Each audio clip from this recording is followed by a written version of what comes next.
After the Vietnam War ended in 1975, hundreds of thousands of Vietnamese people fled their country by sea. They escaped on small wooden boats crowded with families and strangers. Many of them were running from political persecution, post-war violence, and the fear of being punished for their beliefs. They became known as the Vietnamese boat people.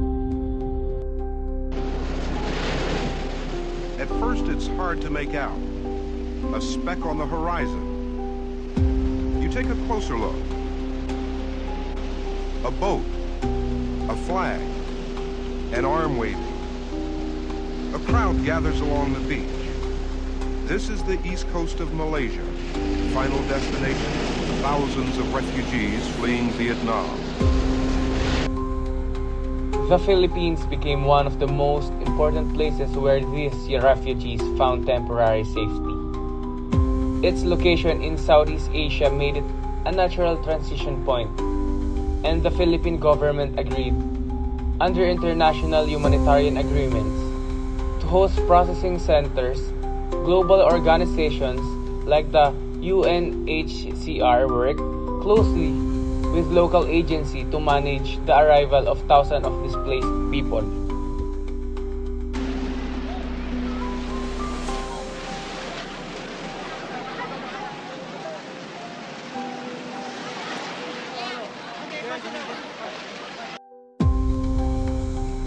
The journey itself was extremely dangerous.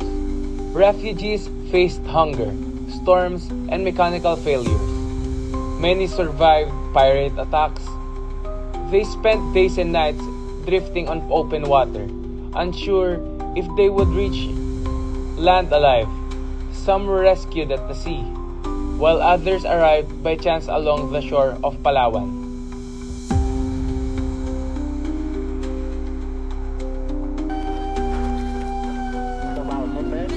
When they reached the Philippines, the refugees were brought to processing sites in Bataan and Palawan.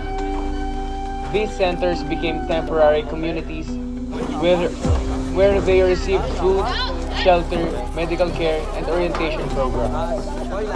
People were interviewed, documented, and given a chance to apply for a settlement in countries willing to accept them.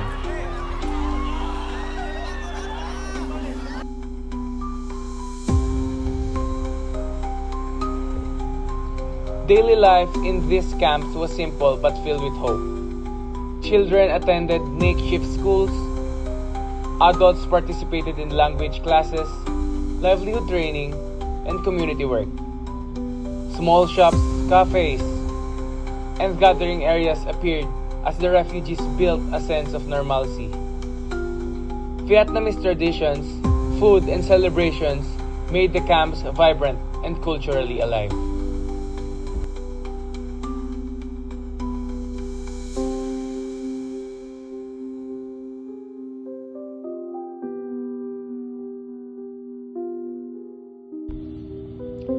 Filipinos also became part of their story.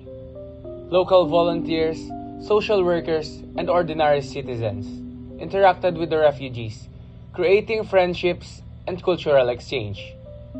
Many Filipinos learned about Vietnamese history, cuisine, and resilience firsthand. Some relationships continued long after the refugees left for their new homes abroad.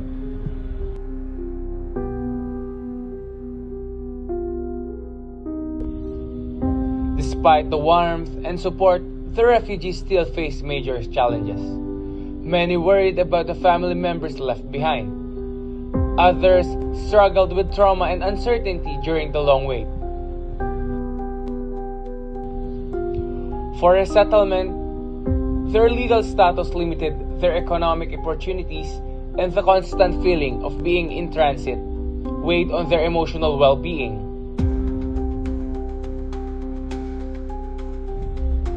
Yet the story of the Vietnamese boat people in the Philippines is also a story of resilience.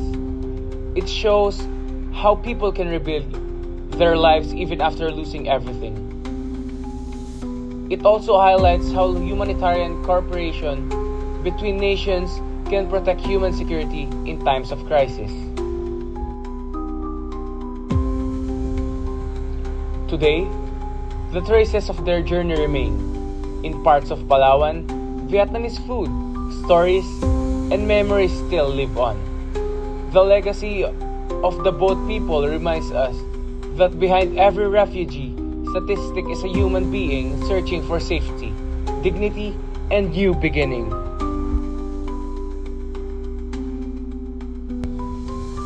This story invites us to rethink what it means to flee, to survive, and to rebuild. It shows that compassion can cross borders and that even a small country like the Philippines can become a place of refuge in a moment of global need.